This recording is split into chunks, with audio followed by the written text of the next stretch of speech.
Namaskar. Good morning and good evening to those of you who are listening in from India. This is good morning in United States, and I would like to welcome General Ravi Shankar. Today, the other two generals are unable to make it, but me and General Shankar will hold the fort. Let's welcome General Shankar. Namaskar, sir. How are you? Namaskar. Thanks a lot. One good general is here. The other two better generals are, wherever they are. That's Wonderful, okay, sir. right? I'm Yes. sure we'll make a good this thing. Let's go. So, viewers, India has upgraded its response to acts of, terror or any other of that nature. What India used to have was cold start doctrine, and now they have upgraded it to cold strike doctrine. And there's a word Rudra being mentioned. I think it is something to do with Rudra Tandav. That's how I say it. I could be wrong. But General Shankar, what was cold start and what is cold strike that is being planned now by India? Over to you, sir. Yeah, both are actually non-existent at this point of time. I must tell you this. Neither does cold start exist, nor is cold strike a strategy which is being put into place, right? But we need to think of it. We need to think of it for many reasons, and we need to see what cold start was all about, where is it led us, and we have to examine what went right and what went wrong in Opsindur. Honest introspection needs to be done. You need to know as to what has changed post Opsindur, right? And what do you want this cold strike? I mean, do you want a cold strike doctrine? And rightly so, the question is against whom do you want to use it? How will it be used? And how will it be operationalized? This is a multi-dimensional kind of an approach which I'm, talking of, so that we understand where we are. We can keep talking of Iran, Iraq, and America, Dubai, Israel. भाई घर में क्या करोगे आप? More important, what do you want to do? Okay, and it's time to do some stock taking after Opsindur and see how will you either handle the next crisis or head off the next crisis or create a crisis for the other guy. You know, and why I thought of this. In fact, I must tell you, is for long we've been reactive. All our thing, whether it's in Balakot after Pulwama or Pahalgam or whenever. So many things. We've been reactive. We have been reacting to whatever Pakistan does. In the initial phases, we were not even reactive. We couldn't react. It was only after 2016 we said we did the shallow surgical strikes. Then we reacted with Balakot. Even Pulwama was reactive. Opsindhu was reactive. We reacted to them. So, is there a time that we have to be proactive? You have to understand why I'm talking this thing. We have to be very clear. We have to be proactive. And if you have to be proactive, and that's a call of the time and call of the nation, that look, it's time India becomes proactive. That's what everyone says. Am I talking nonsense? I'm just talking everyone's wish. So, if you are going to be proactive, what does it involve? One way of doing everything is just keep quiet, become proactive internally, and if and something happens, do whatever you have to do. But that still goes under realm of reactive. So then the other option with you is to declare a doctrine, a doctrinal approach to everything which happens. What does a doctrine do? I know many people don't understand this. Now, a doctrine is a declaratory intent. It's a political strategic tool where a government says, okay, if something happens to India on a particular line, I will respond in this manner. So it's some kind of an assured response mechanism where, the opponent, it doesn't matter who it is told that the intent of the government of India or the nation is this. Intent bata do, by irada. Then okay, at what threshold you'll do what. You don't have to specify it. But you can say, look, certain thresholds I'll accept, certain thresholds I'll not accept. In any case, Narendra Modi ji has already said that. He said any act of war, any act of terror will be deemed an act of war. But there's an ambiguity in that. Does every act of war, every act of terror, is it deemed to be an act of war? It is. But how will you respond accordingly? For example, whatever happened in Delhi happened. We took it as an act of terror. It's also an act of war, if you go by if our prime ministers. But we chose to do what we wanted to do. Okay, for whatever reason, good reason, I'll say. So what happens is when please go ahead. General Shankar, are you saying that India has responded to what played out in Delhi? Yes. Yes. So flesh it out, sir, for our viewers. We would love to know. Yeah, you see, your doctrine or your response mechanism is not necessary that every time you fire at the other guy. It's not necessary that anything happens and you let it go across to Pakistan or China or anywhere with, everything you have, hook, line, and sinker. Right? And this is a multi-domain era. In the multi-domain era, you don't have to do things directly.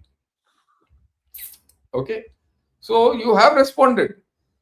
Actually, this is something which we were to discuss tomorrow. And let me tell you. We'll talk more about it. Today is like a teaser. No. People should know that this is a series we're doing. Yes. Let everyone know. Tomorrow we're going to talk of Op Sindoor 2, which is ongoing. The way I look at it, there's my way of looking at it. It's not the official way, but there's the way I deduce it. It is silent. It is silent. It is non-kinetic and indirect. Three things. We'll talk of all these three things. And that will be in our heading also. So something, it declares intent. It declares the threshold.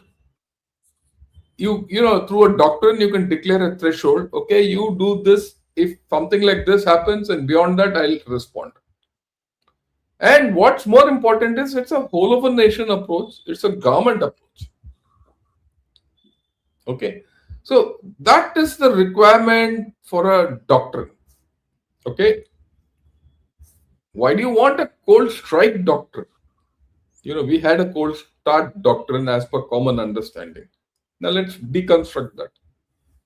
You see, we never had a cold start doctrine. Please understand this. There was never a cold start doctrine. Now everyone will say, oh, no, it was there all over the papers. The government of India never came out with a cold start doctrine. Now let me explain the story. Because if you understand the story, then you will see where I'm taking this whole story back. I mean, this conversation ahead. When Parakram happened, right, after the parliament attack and all that, we mobilized. For many reasons, that mobilization resulted in, it didn't achieve what we wanted to achieve. Neither did we cross the border to go in for a war. We had dominance, everything, but we couldn't do what we had to do. After a month or so, it degenerated, and then for about 6 months, we were there on the border, and then it came back and all that. And one of the reasons why we couldn't do what we had to do or what we wanted to do was that for very many reasons, we couldn't mobilize our forces fast enough to act on the border. Okay, we couldn't. And that was at a time when Pakistan was committed in, other side. They were into CI operations in Swat and all those places. Yet we couldn't take advantage of that fact that Pakistan army was looking towards Afghanistan and in Khyber Pakhtunkhwa there were huge gaps in their defenses, and yet we couldn't take advantage. So for many reasons, even the political system was not geared in place. All that. In fact, I thought it was not geared at all. So now what happened was that the army went back, went to the drawing board and said, look, this can't happen. We have to change the way we mobilize, the way we respond to anything. If the nation expects us to do something within a time span, we should be able to do it. So we started putting in place something so that tomorrow, one fine day, you're told do something. So you should be able to do something. So army started putting things in place. For some funny reason, people said, oh, it's a cold start. It's a doctrine. And there was no doctrine. It was an army internal exercise how to mobilize faster. It got converted into the name got attached to it as cold start. And then what happened was that this got picked up by Pakistan. And Pakistan converted, oh, India has a cold start doctrine. When they started, look, if this happens and India puts this doctrine, cold start doctrine through, we are at a disadvantage. So they brought this issue of tactical nuclear weapons into the battlefield. That's how Nasser came into thing, and they said, okay. Then that got picked up by our media and our think tanks, and we started discussing it as a cold start doctrine. But that cold start doctrine was never a doctrine. Even the army never had a cold start doctrine. I mean, I'm privy to that. I'm very clear about it. Right? But in some manner, people started using this term loosely in our circles. But the government never approved it. The Indian Air Force and the Navy were not on board with this thought process. It was an entirely army exercise. How to mobilize faster got turned into a national doctrine on its own. And then ultimately, no amount of refusal, we don't have a cold start doctrine doesn't work, because everyone feels that we have a cold start doctrine. That one fine day when the coin flips or the bubble bursts or whatever you call it, or the balloon goes up, we'll be there on a cold start and get going and all that. It wasn't meant to be. It wasn't a doctrine. A doctrine has certain issues. You need to signal intent. That intent of that doctrine, if it ever was thought of cold start, was only to mobilize faster and be in action faster. Rest was left to this thing. And the government, any doctrine has to be put out by the government. So that is where we are. Now the fact is that in Opsindur, you did a lot of strikes. You did a lot of strikes in depth. You did everything. You did a whole lot of things. Okay. What happens next? How do you go about doing the next thing? Okay. What happens if tomorrow Pakistan does something? What will your response be? What is your doctrinal response to this whole story? Why only Pakistan? What happens if something happens in the Indian Ocean? How will you respond? How will you respond if China does something? Right? So I said, okay, I mean, this is the thing which I tried to coin, to call it a cold strike doctrine. Does India need a cold strike doctrine? Okay. And why have I spoken of cold strike? Why am I speaking of cold strike? I'm speaking of cold strike because, you see, look at Opsindur. So I have to get back, we have to get back to Opsindur and what happened there. What happened there? You struck the terrorist targets. That was expected. That was expected by Pakistan and you. That's why they were waiting with their air force the other side. We were doing all that nonsense. First day that happened. The second day, third day, by fourth day, May 10th, 9th, 10th, that night, you struck deep into his territory. We all discussed it. That was a strategic surprise because Pakistan didn't expect you to go and hit Rahim Yar Khan. Didn't expect you to hit that bases, behind in along the Indus, Rafiki and all those, the Nur Khan Air Base, or for that matter, that hill Kiranaji. So they didn't expect. It was a strategic surprise. Now, else did Op Sindur show? It showed complete operational dominance. You Then intelligence dominance. You knew everything about Pakistan, whether what's there in Malir, what's there in Nurkan, what's there in Kirana, what's there wherever. Jacobabad, you hit them with precision. And then you had in escalation dominance. The escalation control was with us. Then politically you were very steadfast. Okay. And many people say, look, India lost the information war. Sure, I also feel so. But we are winning the cognitive war. There's a difference between cognition and information. Information is what happens immediately. Cognition is a long-term affair. And we'll talk of that also. Because that's important to know where this full strike doctrine is. So, yeah, please. Shankar, yeah, just one line on the information war. By 10th, India had absolute superiority over the skies. India could do whatever it wanted. What was the root cause of all the terrorism of the last 40 years? The ISI. They could have just taken out the headquarters. Then they can't say, they can't hide that. They could have done that. I mean, just one other BrahMos. Just my 2 cents, sir. Back to you. No, look, let's face facts. During Op Sindur, I thought we could have done better on the information space. It's now universally acknowledged. And on that, I have not had a doubt ever. We could have done better, right? And that's how Pakistan was able to convince. And Pakistan had the Chinese behind them and the Americans behind them to propagate their story along with their own story. And they were, look, you had a grant. Don't ever underestimate Pakistan. They're a shrewd lot of buggers. Okay. So those chaps, they played the whole thing. And even now, the anniversary of Op Sindur is going to come up. They must be playing up something.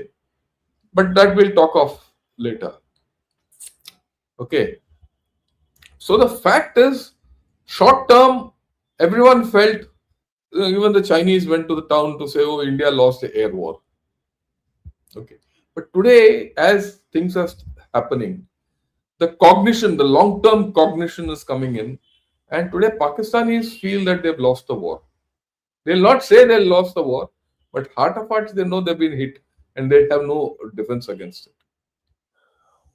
Right? Yeah, you wanted to say something, please. Shankar, see, I'm not talking off the top of my head about, taking out the ISI building. What are the 3 targets that Pakistan had at India? They wanted to take out Vaishno Devi, they wanted to take out Golden Temple, they wanted to take out Indian Parliament. Okay, I mean, that's what I'm wondering, over to you. No, look, I'm not saying that they wanted to take out, they did take out, not take out. That's different. That's a different story altogether. How we handled it is a different story. But unfortunately, we didn't put it out. We didn't play it out, the way it should have been played out. Okay. But they played out what they could. You have to accept certain things. But the long-term cognition is coming to us. And this is something I've written about. Okay. So that's how it is. Now, the fundamental of the strikes which we did, what we did against Pakistan were strikes. Now, if those strikes are a paradigm in which you can fit yourself, do you need a cold strike doctrine is the question we have to ask ourselves. That anything happens, I'm going to strike you. It's a cold strike. I'm not going to ask questions. And try it and test me. So that's the thing, whether you want a cold strike thing or not. The next question is against whom? Like I said, from my side, there's a government, national approach, whole of government approach. You can do it. You don't have to mention in your doctrine it is against Pakistan, China, or anyone else. You have it. Let everyone know that okay, you do something, I'll do this. You don't have to specifically say what you have to do, but you can definitely say okay, something I'll do. Right? And you signal your intent and you say what threshold and what measures you'll take and how will you use it. A doctrine. Yeah, cold strike is something which I've pulled out of Op Sindoor. Don't want a cold strike doctrine? Make a response. Okay? Don't call it cold strike, cold start, anything. That's okay. Call it anything you want. Call it the first strike. Don't even call it the first responder. You call it a proactive thing, whatever.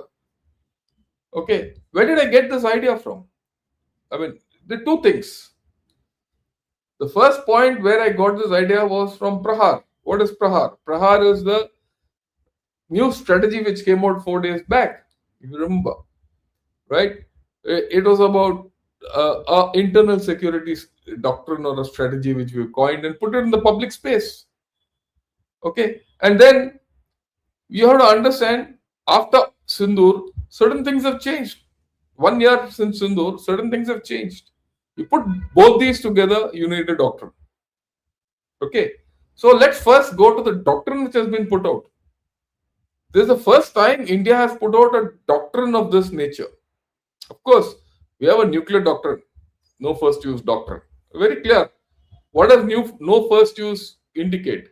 It says, look, I will use nuclear weapons, but I'll not be the first to use nuclear weapons. If someone fires at me, I will fire him. I'll fire back at him, right? And I'll not keep quiet.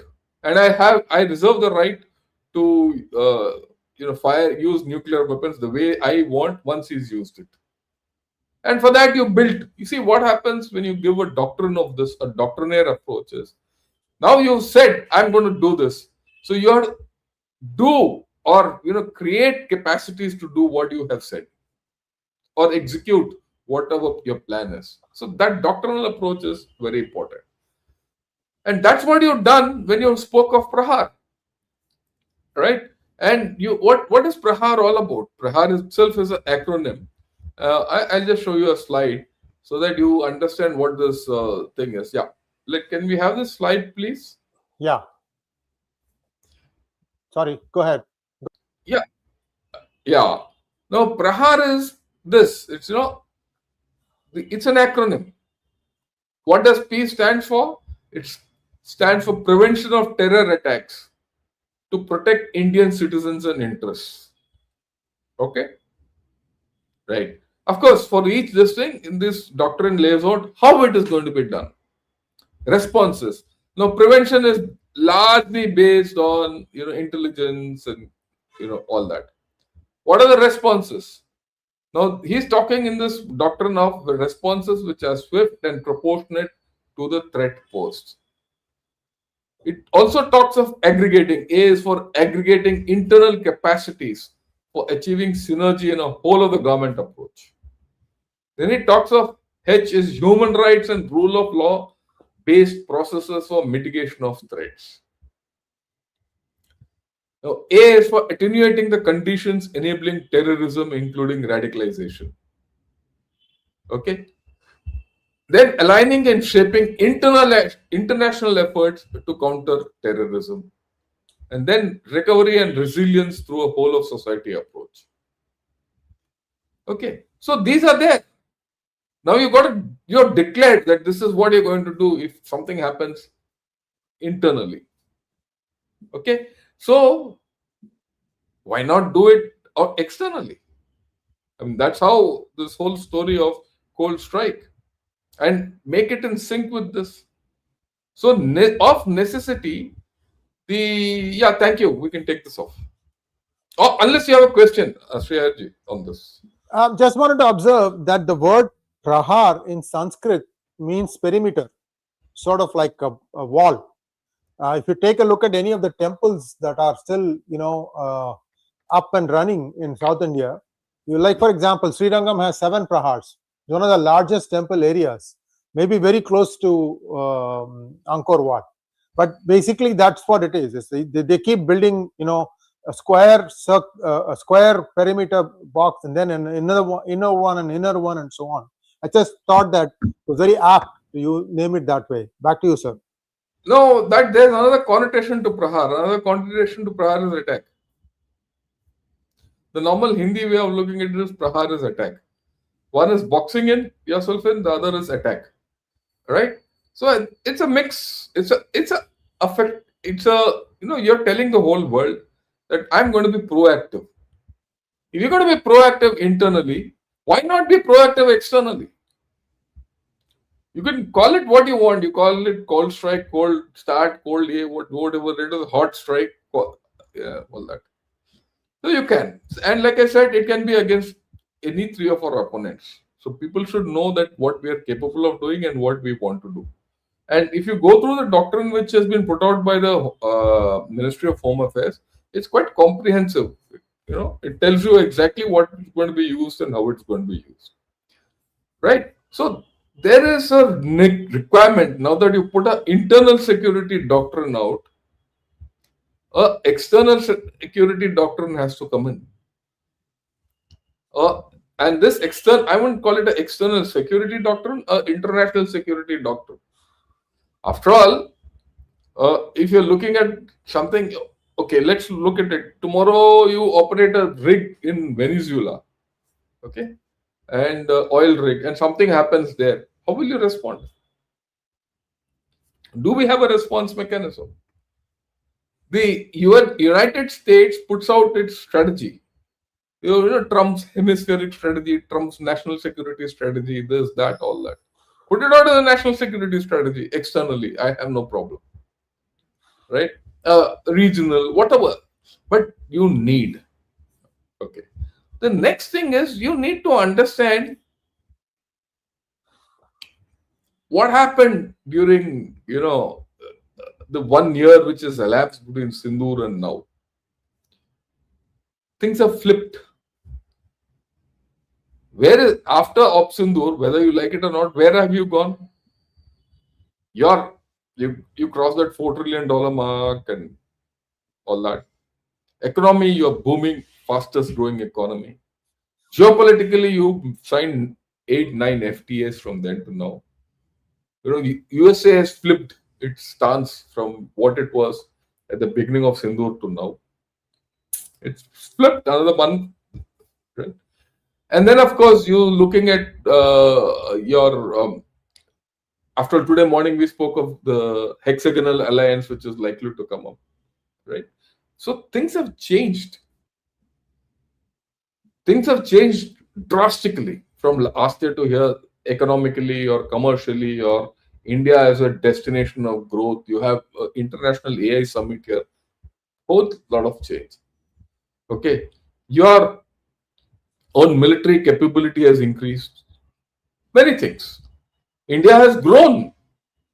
After Op Sindoor, it has grown in the eyes of international affairs or everything. And I'll talk about it a little. What's happened to Pakistan? Pakistan has regressed since Op Sindoor. What has happened in China? China has gone into a deep hole with what's happening in its military, its economy is struggling, internal strife, everything. So if everything is in a mess in that place, you have to see, how are you going to go about doing all this? It's very important.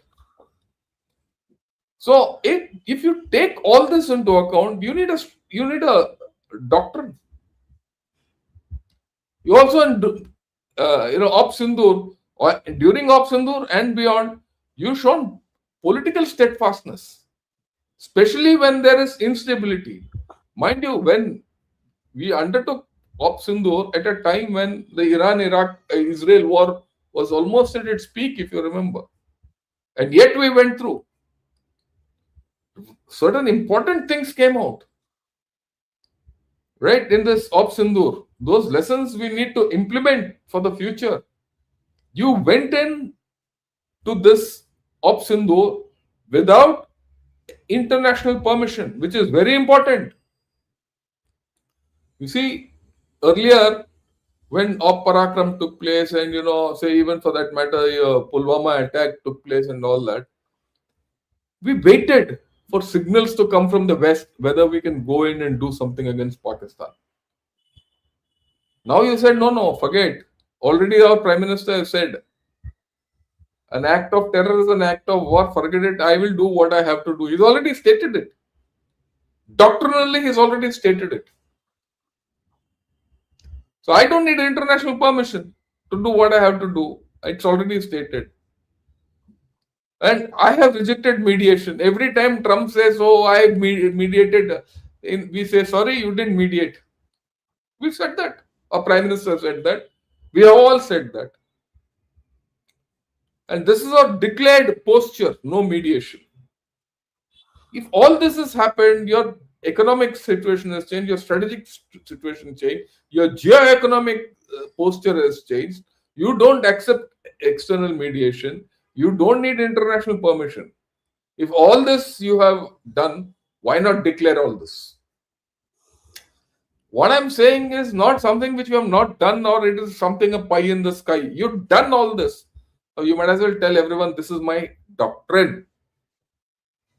And you not accepted mediation ever. You didn't accept it in 71 also. You didn't accept it anywhere else. So, right? Yeah, there comes General Dushyant. So you not, so post Sindoor, your own situation has changed. Then you have also, done something indirect.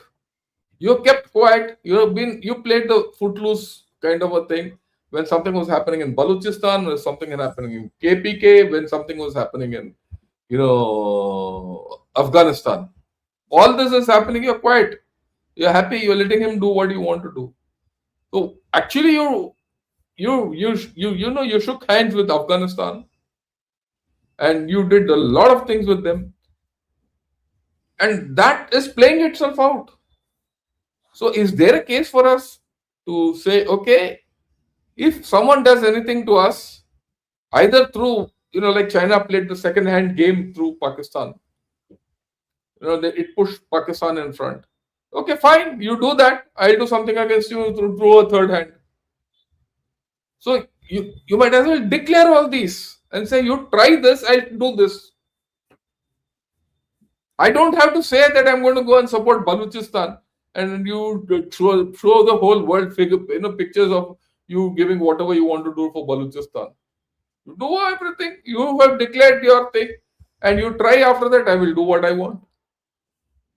Okay. Then you be very clear about our water treaty, Indus Water Treaty.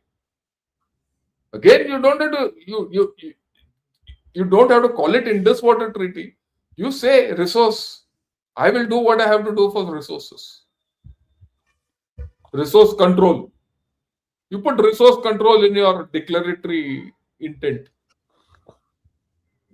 Okay. It signals people as to look, this is where you can do anything, can't do anything, should do. Then he starts thinking, what's the cost I have to pay for all this? And especially if you are saying, I want to go reach out into the Mediterranean, I want to get oil from Venezuela, I want to put up an oil rig in or a gas find in infrastructure in Andaman Nicobar. You're spreading your wings. So you might as well give out a strategy which takes care of all your footprint all over. Look at China. China doesn't have the strategy. See how it's suffering. China never had a strategy or never put out a strategy to say, or a doctrine to say, anyone who hurts my interest, I will get after him. His interests have been getting hit all over the countryside.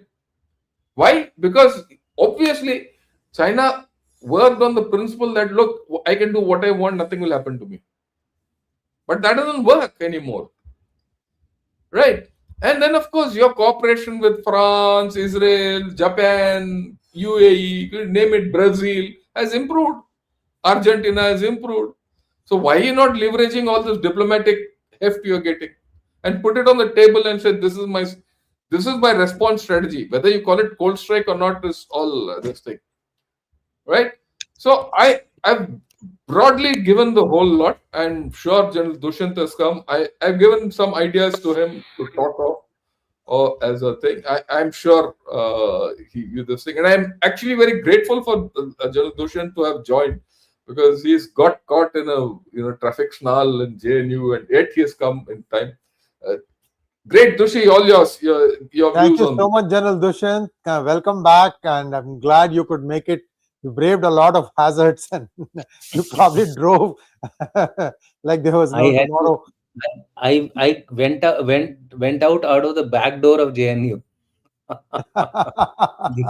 The front of the JNU is all about dharna and whatnot. The JNU has gone to dogs. That's the short answer. It doesn't look like a national university at all. It's I thought it absolutely was just the sociology department because they have some other fundamental research that's excellent. no. They have everything, but they should allow them to do work, no? We That's had true. this seminar, which was out national conference on counterterrorism, which was oversold. I mean, oversubscribed. And when we reached there, auditorium of 800 people was vacant. Hmm. Imagine a university of JNU had no one inside that. So they cobbled up about 30, 40 guys, took us to a small little lecture hall with a small little table, made us sit there, in which Harsh Pant was supposed to be the moderator. Then they got in Tej Prakash Yadav, Tej Prakash Singh from BHU, and we had four big names on the table trying to convey our gyan to those people who were cobbled up from left, right, and center. They went through the. There was a technical session before that. There were 6 or 7 people, and students had come all the way from Chandigarh, somebody from Patna, somebody from south down south to present their paper, and they were just presenting to empty chairs.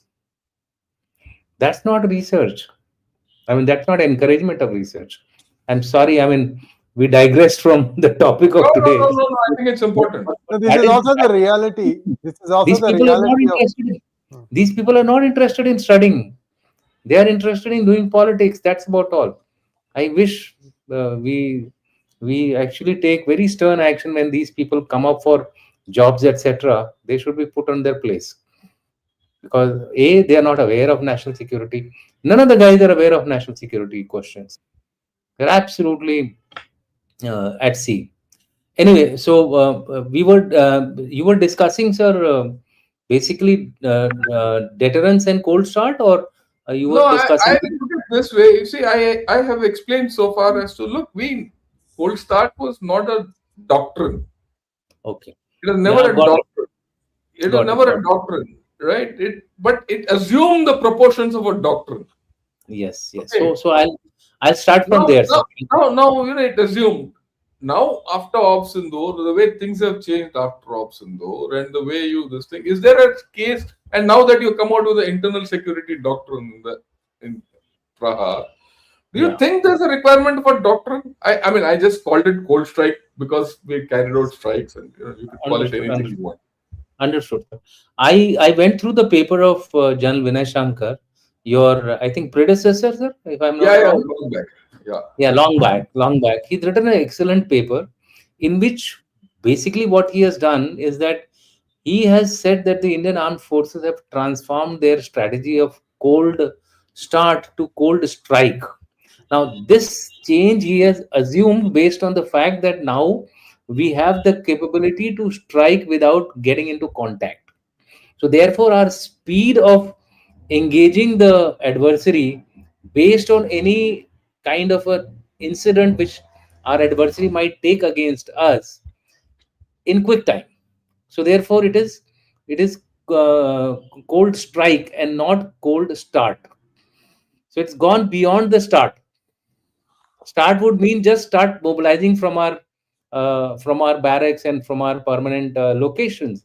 Now, with given the kind of surface movement, communications, transportation, all those things, the mobilization would be very quick, and that is given. What is required is that timely engagement of the adversary. Now, this is known to everybody. Even the Chinese have now started working on a cold start strategy against us. And that is why what they have done is they have mobilized about 50,000 plus now troops all along the border, because they want to respond in the same time frame. Earlier, they used to take a lot of time mobilizing from mainland to coming on to Tibetan plateau, etc. So the Chinese have copied or aped us for a change. I think that is something very good.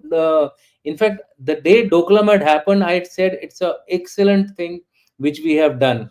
We have forced a battalion of Chinese to come eyeball to eyeball with us, and when their chocolate soldiers found that it is very difficult to survive in high altitude terrain, they realized what it takes, and you find all kinds of mushrooming of state of the art bunkers and this and that. So they've already declared that they are now into a cold start strategy. Okay, so that is a reality. Now, if you want to make it into a declaratory policy, by all means, we should do it. And I'll give the logic or reason for doing so with a personal example. Now, this personal example pertains to 2007 when I was in the Naval Postgraduate School, US. There was a discussion being held in an open forum with university students or college students being invited, which comprised of both military, civil students, as well as faculty, which was essentially 100% civilian. In front of them were the DGISI, GOC 12 Corps of the Pakistan Army, and their foreign ambassador, ex-ambassador of the United States of America. All three were made to stand in front of them. The first two were serving. The ambassador had just relinquished his post. Now they were being grilled in the open about what have you done to the 6 billion aid which we gave you after we left Afghanistan. I'm talking of Afghanistan War 1, when the Russians were, believe you me, they were being grilled not only by the director DNI, which was Peter Lavoie. I think all of you would be aware who was Peter Lavoie, and Obama had just taken over as president.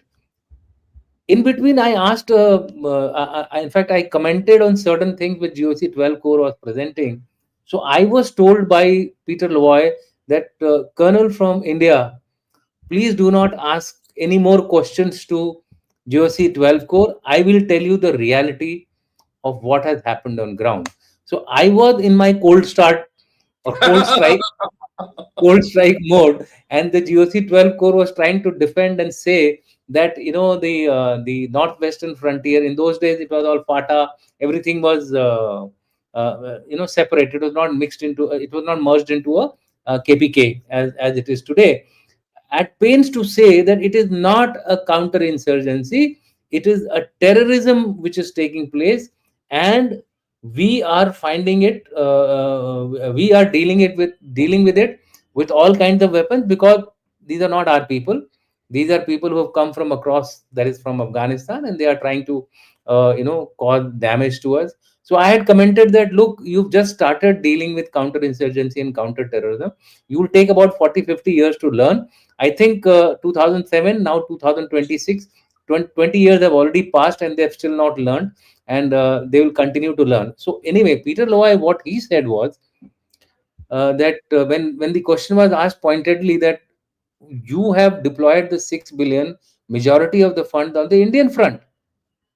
So the answer of GOC 12 Corps was, look, he said that my primary front is India.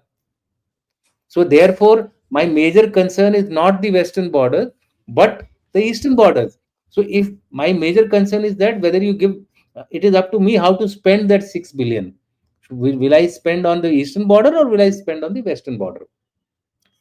To that, the Peter Loy wanted to satisfy the Pakistani counterpart, and he said, look, I have gone to India, I have visited India, and the sense I have got there is that the government of India does not even know that there is something called cold start strategy, which is being planned by generals of the Indian Army.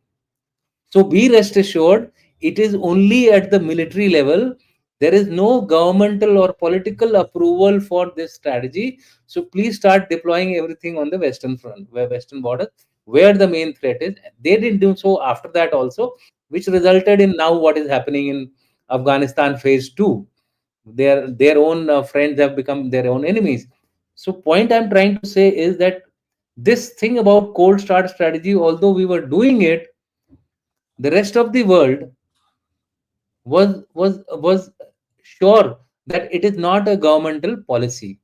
So if this is going to be the state of affair, might as well the government declare it that this is our policy, that should you take any action of this nature, XYZ, you can lay down scenarios, the scenario 1, scenario 2, scenario 3, whichever way you want to call it. We will take actions as per our cold strike policy, or whatever you want to call it. I don't want to put words into the to a matter which will be refined and discussed and debated, and Yeah, then that's a particular policy will fall out. But declaratory policy is not meant for losing surprise. Declaratory policy in today's world is meant for narrative warfare. no It is ambiguity. Also ambiguity. ambiguity and the narrative. It is Narrative. sending a strategic message to Mullah Munir that, look, partner, we have now shifted from strategic restraint to strategic offense. Now, this is something which will put a lot of debate in his mind. Yeah, he will also get ready for it. So be it. He was in any case getting ready. There was nothing changing. When he was seeing your deployment, when he's seeing your exercises, what are they? They are declaratory in nature. Today we are having 3 exercises going on of the army with international forces, and 3 were just concluded by the navy on the Vizag of the Coast coast. villain. So there are 6 exercises, international, national level, going on. What will the adversary read out of it? The Chinese will read something about the Vizag exercise. The Pakistanis will read something about our internal exercises which are going around on the western front under the southern command. So all these things are declaratory in nature. Look, partner, we are, and this is not that key the routine exercises. Earlier we used to do once in 3 months, once in 3 years, or once in 2 years. This is now, I think, third or the fourth exercise only this year, post Yeah, Sindoor. yeah, So it is Op Sindoor 2.0 going on for as a preparatory action. So declaration is already there. Might as well declare it. I would praise MHA for only one thing. They have come out and bailed the cat of putting something in writing. yeah, I think MOD and the NSCS must take a cue from this and issue out their national security policy, national military security policy. I won't even say national security policy, because national security policy will encompass energy security, economic security. It will be a big document. So therefore, in my view, it's a good step. Yes, it needs a lot of deliberation and debate, and it should come up. We already have a draft ready. Let me also tell you, there are drafts ready. It has to be just fine tuned and then issued out. General Dushyant, before you continue, I'll let you continue, sir. I just want you to expand on the acronyms you just used. That's so we understand what you mean. Was it MHA, like Ministry of Home Affairs?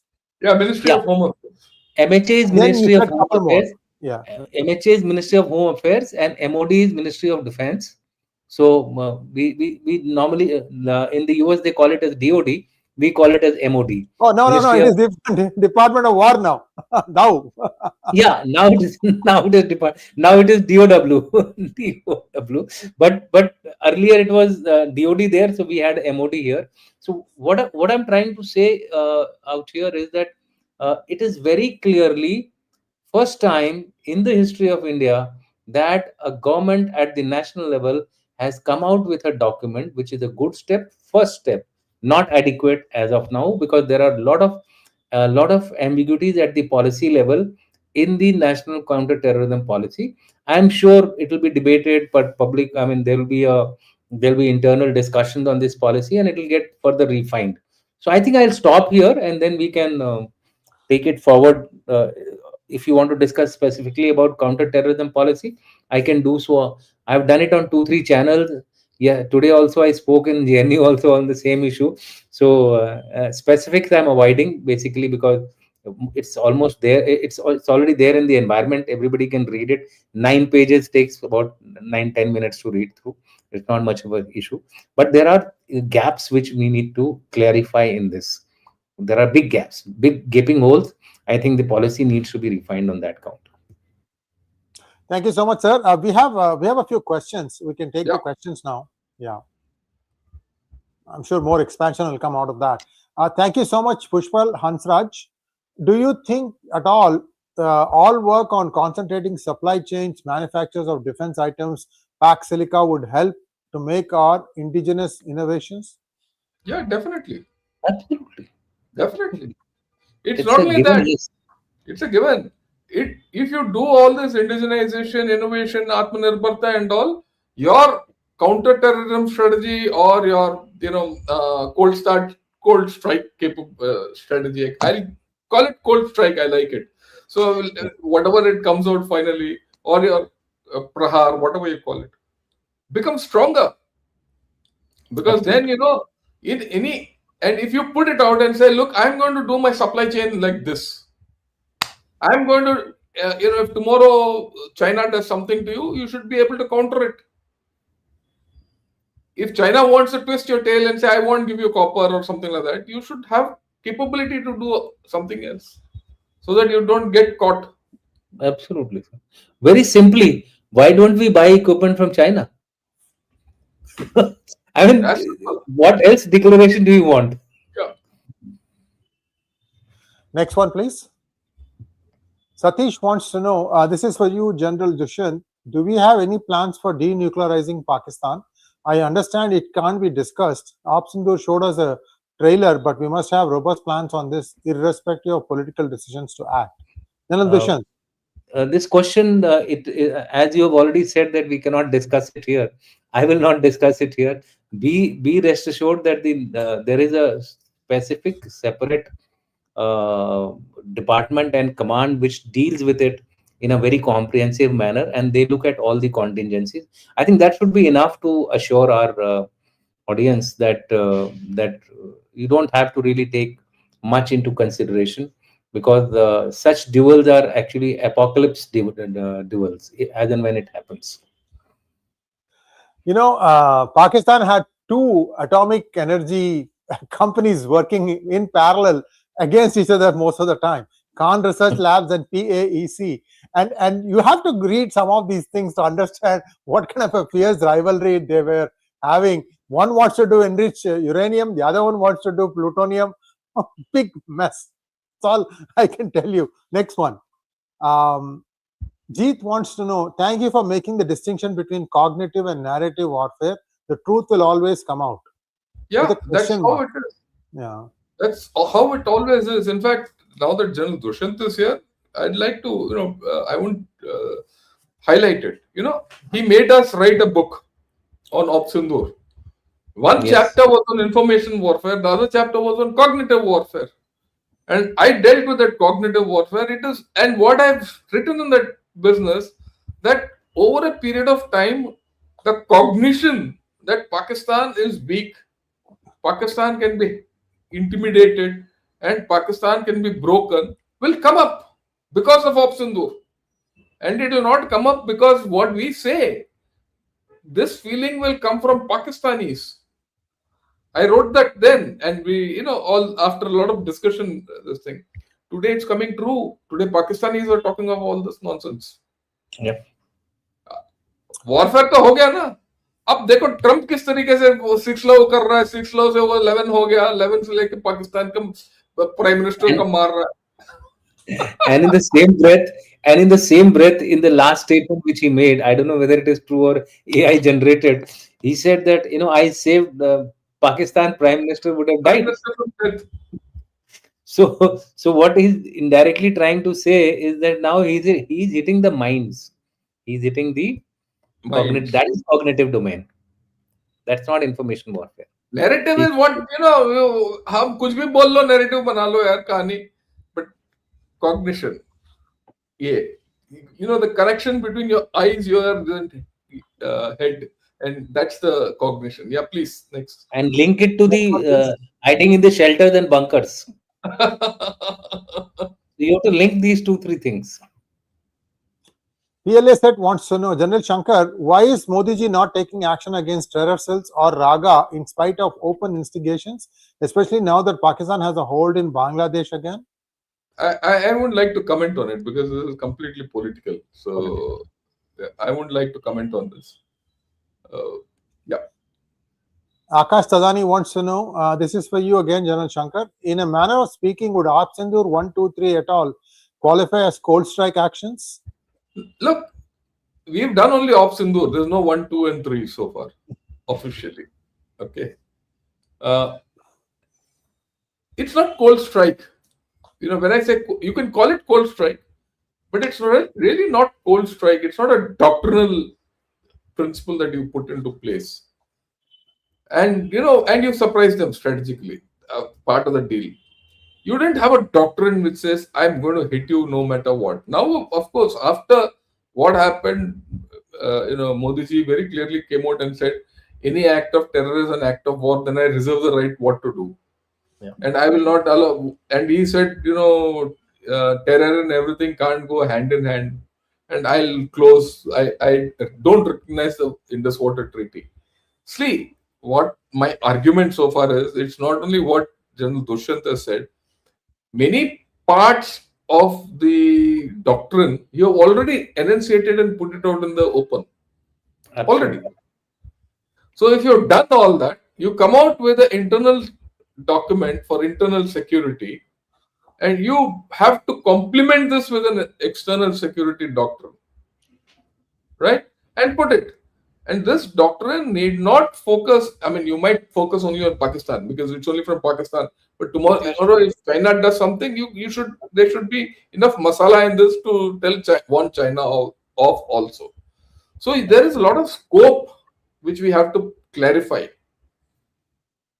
Okay. For example, the issue of supply chains. China should know that if they try to twist us through supply chains, we have methods to get out of it. So all this has to be put as part of a declaratory, a broader policy or a doctrine. Very much like what USA and all put out for they have a hemispheric role. You might not have a hemispheric role, but you have a regional role, right? So you need to put that out, and especially because our footprint geopolitically and geoeconomically is increasing. Absolutely. Your stakes are increasing. General Dushyant, this is for you, sir. Will not a spelt out cold strike doctrine work against us in information war if for some reason we decide not to pursue the doctrine at some point in time? Okay, any doctrine cannot be fixed in time. It has to be very dynamic in nature. If you even look at the US, UK, France, Spain, Netherlands, who have put out such doctrines, they actually make it a dynamic process. And as things change, for example, even the way technology is changing, your doctrine will take a shift, will get a change. So if you do want to do a change uh, based on a new situation which has emerged, that's fine. You are already having debate without a doctrine in the parliament. So if you do not follow a particular aspect of the doctrine, it won't make much of a difference. You have to see the intent of the doctrine. If you are able to achieve the intent without striking also, that's a very good course. But I can't put it as the only option for me. I can't just say that okay, I will avoid war at all costs. No, I have to say that I have to achieve my national interest. How I achieve, I have all the options open to me. That would be a declaratory declaratory doctrine. I have to achieve my national interest. For doing that, I have all the options open: offensive, defensive, not doing anything. Even that is also an option, or doing things in a different manner, which is basically the gray zone. So be it. I think that should be the way we should structure our doctrine, so that the enemy is also confused. He also knows, yeah, they can do anything. They can go Yeah, gray, they can go gray, they can go white, they can grow, they can be neutral also, and and they can hybrid. yeah, hybrid, and then they can ignore even the nuclear overhang. So that Thank is you, the way. Ashish Agre. Sir, please finish your thoughts, sir. You were saying something, General Dushyant. So I wanted to share incident because it happened in the JNU today only. So somebody got up, a bright student. He got up and he said, "I have read through the national counterterrorism policy. Uh, I can produce it in a 1 hour research. So it is hardly any work of excellence as far as I'm concerned. I was wanting to write a issue brief on this, but now I have dropped the idea." So I had to answer him. I said, "Look, partner, anything which looks simple, it's It's not that it is complicated. really simple. It's very complicated. Read through each line and see where there are pitfalls, where there are positives. Once you identify that, then you write a issue brief. You'll find that even 10,000 words will be less for you to write a issue brief."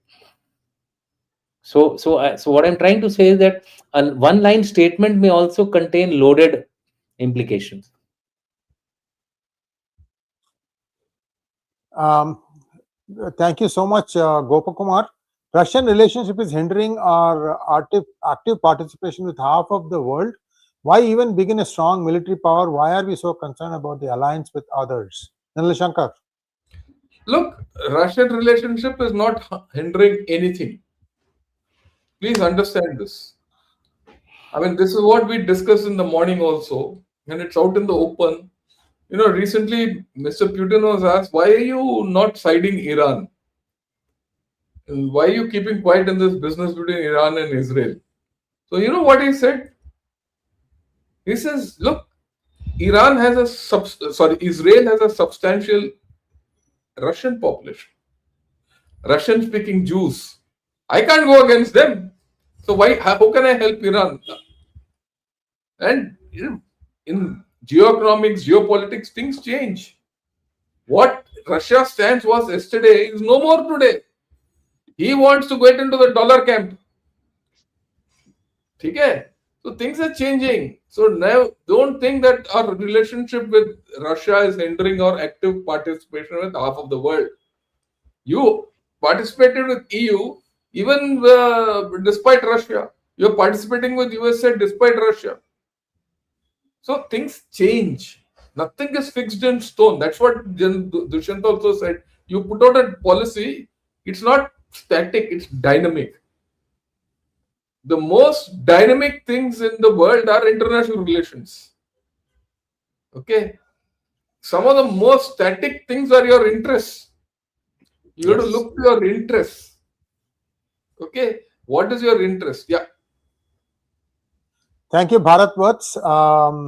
What is your opinion about China externalities, its problem towards us, its probability, also any view on PM's Israel visit? General Dushyant, too many questions. You can choose to answer Yeah, one yeah, or two. yeah. I mean, there are short, 3, 4 No, questions in this particular what I question. would suggest is view on PM's Israel visit you avoid because this is Yeah. something which we did in the morning. I think you could Right, just put, right. yeah, right. The first So part, as far as China's externalities are concerned, it has not changed.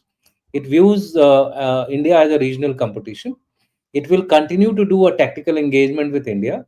Probability of a full-fledged war are as of now unlikely.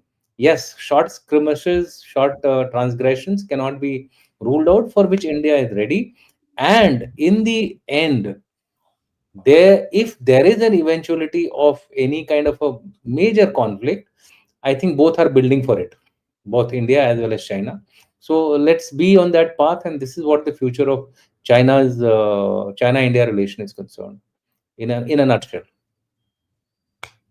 Murthy wants to know, can the ramjet developer artillery shell be modified and used for unguided rockets on jets and helicopters for increased attack range? Then Shankar. yeah, definitely, and it's being done. Let me put it that way, short and sweet. General Dushyant, this is for you, sir. Thank you for your time. Do we still keep our weapons demated? If so, should we be looking at keeping them mated and ready? Again, I won't answer this question. Please do not go into the nuclear domain. It is really not. It's above my pay grade to answer it as of today. Thank you, I, Pristine I, Aura. I just want, I just want to assure people that don't get concerned with these mated, unmated. If we are aware that we have to meet some challenges, we will meet those challenges. As simple as that. Right. Christine Nora, thank you. Only if India is able to create 2 to 5 clean and modern cities with good sanitation, they'll be able to speed run our aerospace defense manufacturing with the help of Indian diaspora. General Shankar. Look, there's no connection between these two.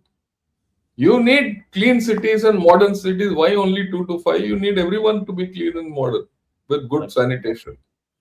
Our problems for achieving this are different because, the way our cities are growing, we are not able to cope up with the influx of population into these cities. Our infrastructure is not there for that.